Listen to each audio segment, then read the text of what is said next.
So one question that we have um, as part of this course, we are interested in, of course, finding solutions to differential equations and interpreting those solutions, understanding what they mean. But the very first question is, how do we build differential equations? Where do they come from?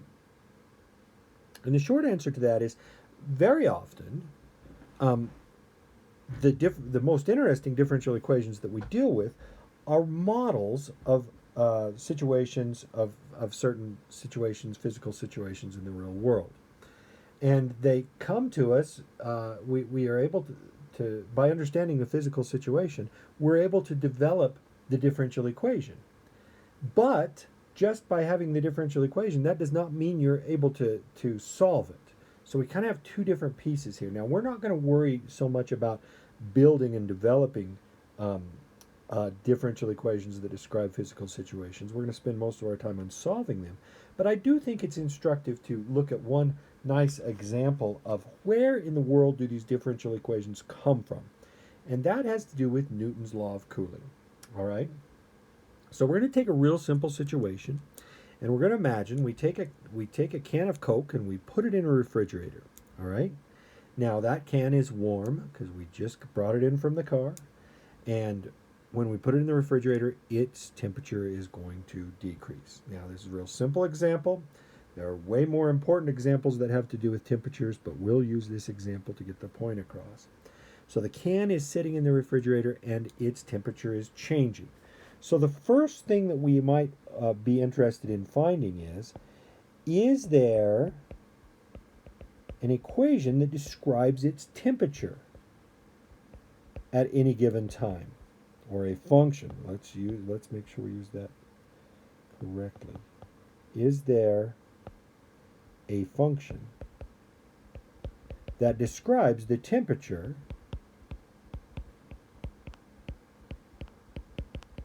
of the Coke?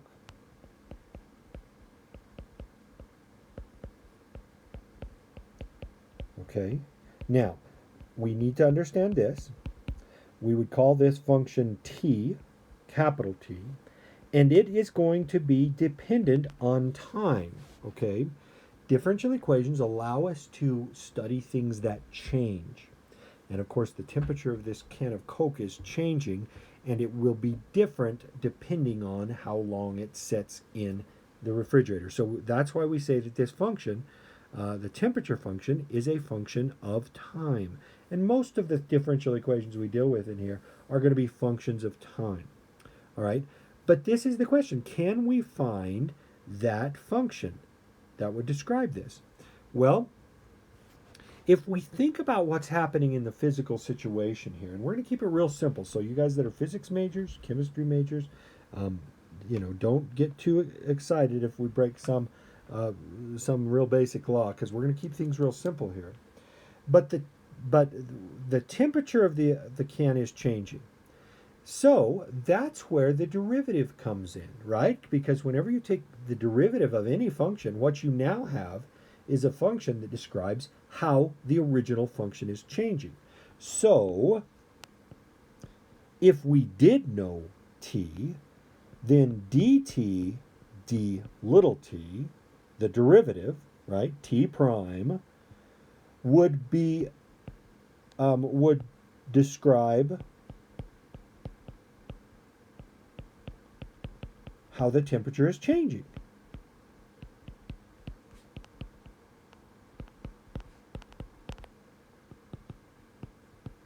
All right, so we have two things happening, remember? We have capital T, which just tells us the temperature at any given time.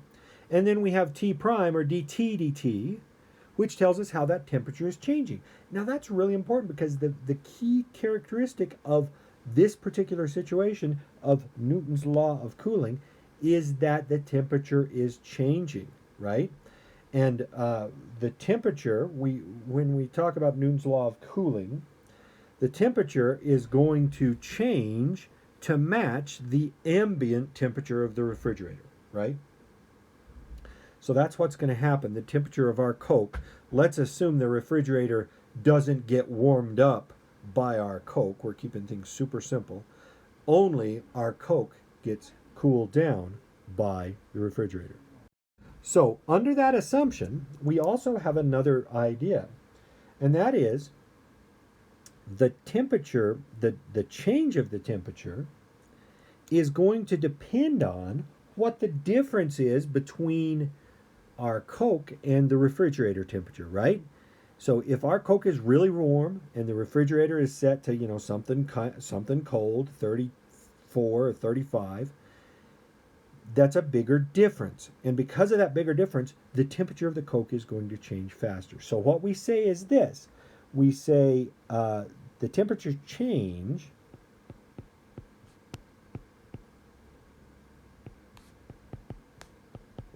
in temp, which is dt, is proportional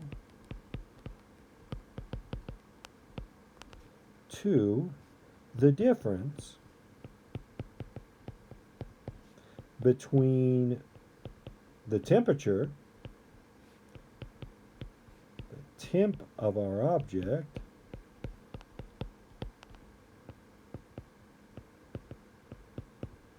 T, and so the difference between the temp of our object T and the temperature of its surrounding environment. We'll call that the ambient temperature.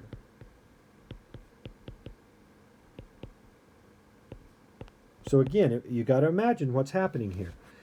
The Coke is going to cool down faster if there's a bigger difference between the temperature of the Coke and the ambient and the refrigerator. Okay, as the temperature of the Coke gets closer and closer to the 35 degrees temperature of the refrigerator, the change in temperature is going to be smaller, right?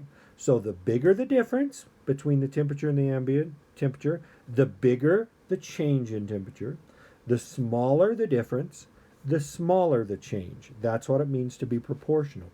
If we understand that, we can write down not only the differential equation, but we can actually, this is where Newton's law of cooling comes from. Here it is. The change in temperature is proportional, so that means there's a proportionality constant of 2 the difference between T and A, right?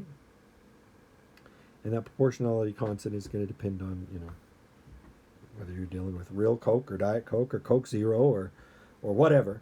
It's going to depend on the object. But there is the differential equation.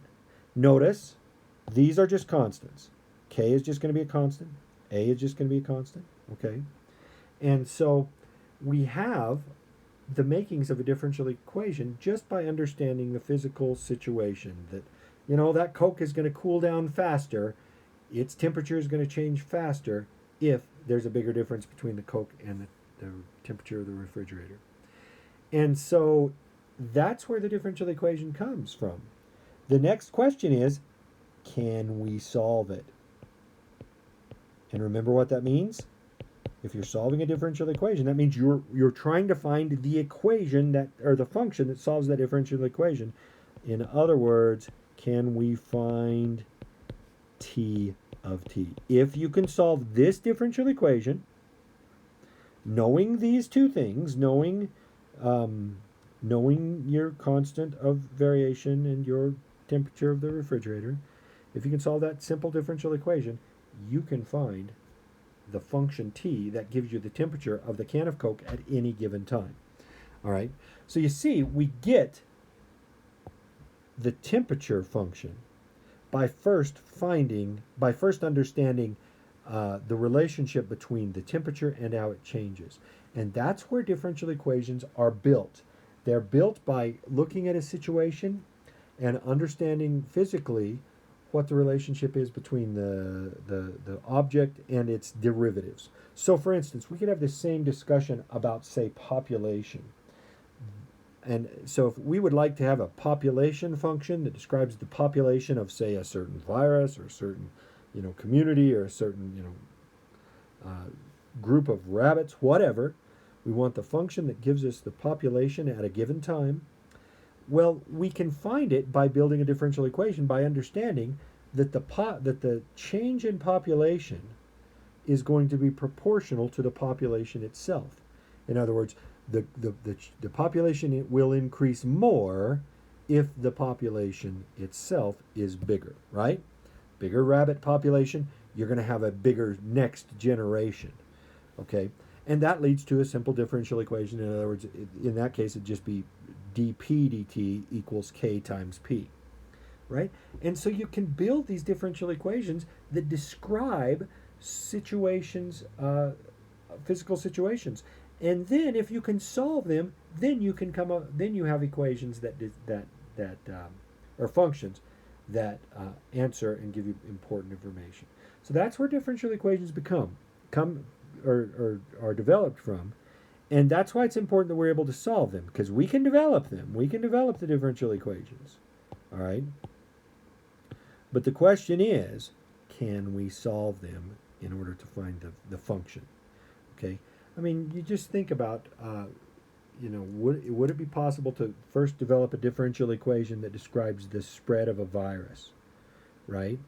If that's a population, and differential equations are used all over population studies, and if you can develop that differential equation, then can you solve it and come up with a function that tells you the population of the virus at any given time, right? Or the population of how many people have the virus. Those are some real important things that we might need to understand. So that's where differential equations come from.